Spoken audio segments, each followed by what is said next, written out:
Chapter 29, The Cold War. Origins of the Cold War. Different countries had different visions for post-war society. America wanted democratic international relations with a peace organization and self-determination. The British and the Soviets wanted to protect their spheres and didn't want self-determination. In 1943, Wartime Diplomacy. The U.S. and Britain do not accept Stalin's demand for a second front in West Europe. However, the Soviets launched their West offensive anyway, and Stalin agrees to some FDR demands, as well as a dispute over Poland. The Yalta Conference established a new international organization, the United Nations. However, there was a disagreement about the Polish government, the future of Germany. America wanted reconstruction in Germany, whereas the Soviets wanted reparations and for it to be split. So Germany is split into 4 sectors, one for the U.S., one for Britain, one for France, and one under Soviet control. The interpretations of these agreements vary. Stalin still does what he wants, and FDR hopes for the future. However, he suddenly dies in 1945. The collapse of the peace. Truman viewed Stalin as untrustworthy. His get-tough policy with the Soviet Union achieved all its goals. In the Potsdam Conference, there is acceptance of the Soviet, Polish, and German border. No reparations are claimed by the Soviets from western sectors of Germany. America needs a strong China for a peaceful world. However, nationalist Chiang Kai-shek's growing communist influence and the government is corrupt and incompetent in China. Mao Zedong leads communists in China, and the U.S. supports Chiang with money and weapons, but no military. America lifts its restrictions in Japan, leading to rapid economic growth in the country. There's a new American policy of containment, as called the Truman Doctrine, which meant containing the threat of further Soviet expansion or others that tried to subjugate free people. The U.S. enacts the Marshall Plan, which is the rebuilding of Europe in order to promote economic revival and prevent takeover by communists. The Selective Service System in 1948 is a new military draft, and America researches nuclear weaponry like hydrogen bombing in it, and they reinforce their commitment to containment. The National Security Act is a reorganization of military and diplomatic institutions to give the President the power to pursue international goals.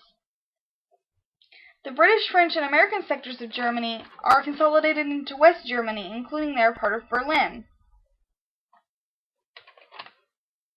However, the Soviet Union imposes a blockade on Berlin, and Truman sends airlifts of supplies for the inhabitants of East Berlin.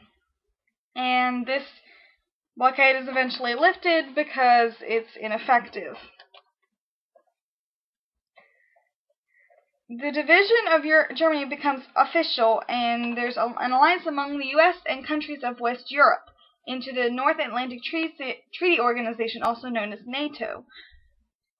And an attack against one of these nations is an attack against all of them, and they will all defend against Soviet invasion.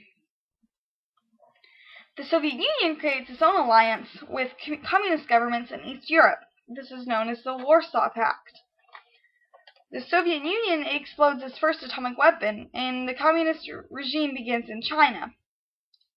However, the U.S. focuses on helping Japan, so the country can be a buffer against communism. Truman, with the National Security Council report, also is known as NSC 68, the U.S. must resist communism itself instead of relying on other countries to do so. Basically means we need to move to stop communist expansion anywhere, and in doing so we have an expansion of the American military. American society and politics after the war. There are predictions for the return of the Great Depression because of unemployment. However, the savings and availability of consumer goods encourages spending, and a huge tax cut puts money in circulation. The GI Bill of Rights provides economic and educational assistance to veterans, further increasing spending.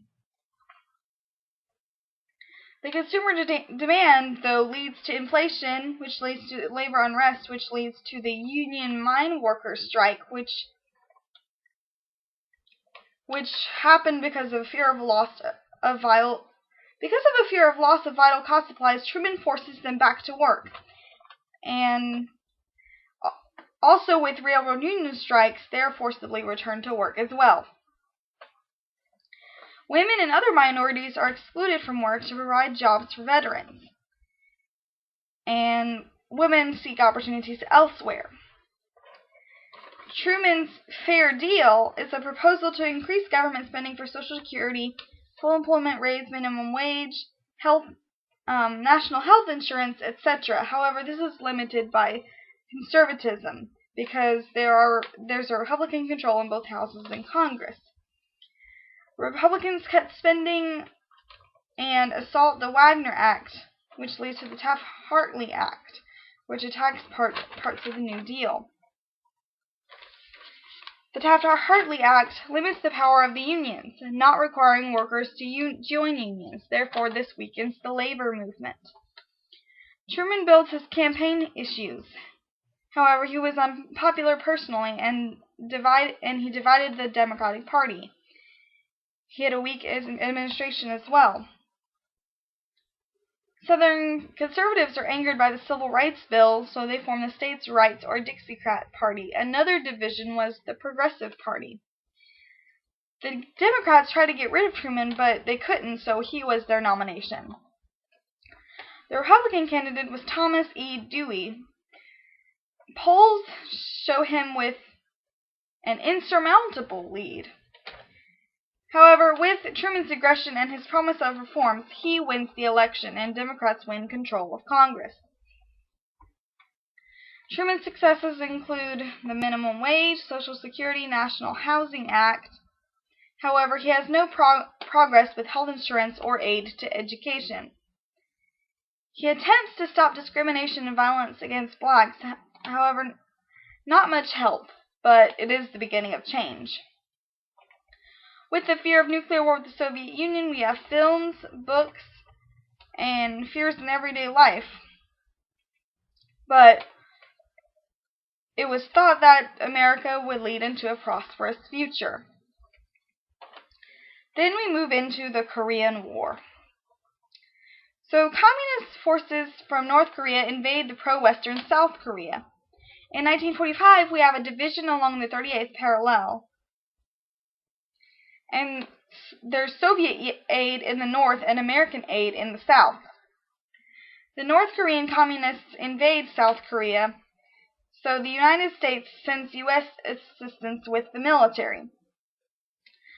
The U.S. moves from a containment policy to a liberation policy, create a unified, independent, and democratic Korea. They started with an invasion of the northern Korea to a stalemate because the north is aided by Chinese communists.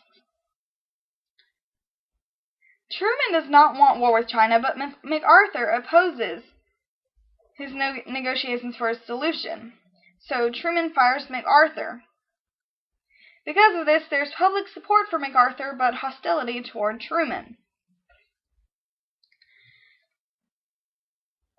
There's a limited military commitment to the war, as well as limited economic mobilization at home for the Korean War. However, the Office of Defense Mobilization is to fight inflation by limiting prices and discouraging high-wage demands. Truman seizes control of the railroads and steel, and this exceeds his authority. So essentially, the Korean War is a boost to economic growth, but people fear something deeply wrong in America because they can't win what they consider a minor border skirmish. The crusade against subversion. The Republicans want to attack Democrats, so they have the House Un-American Activities Committee. It had investigations to prove that Democrats tolerated communist subversion. It asserted that communists infiltrated Hollywood. Writers and producers are questioned, and the Hollywood 10 refused to answer. They are jailed for contempt. Alger Hiss is accused of passing info to the Soviet Union. He is sentenced to perjury and years in prison. A suspicion is cast on liberal Democrats and made Americans believe that the communists have infiltrated the government. With the Federal Employee Loyalty Program, they wanted to fire what they called bad security risks, and the FBI harasses alleged radicals. The McCarran Internal Security Act requires communist organizations to register with the government and publish their records. Julius and Ethel Rosenberg are accused of passing American atomic secrets to the Russians. They are convicted and sentenced to death. There's anti-communist hysteria throughout America, a fear of infiltration as well as self-suspicion against other people. McCarthy becomes the leader of the crusade against domestic subversion because of his accusations against agencies and individuals. Republicans say that Democrats are responsible for treason, and only a change of parties can get rid of the subversion. In the 1952 election, we have Democrat Stevenson versus Eisenhower and Nixon as Republicans. They are crusading against domestic subversion. Eisenhower wins in a landslide victory, ending 20 years of Democratic government. Next, we'll talk about culture in America during the 50s.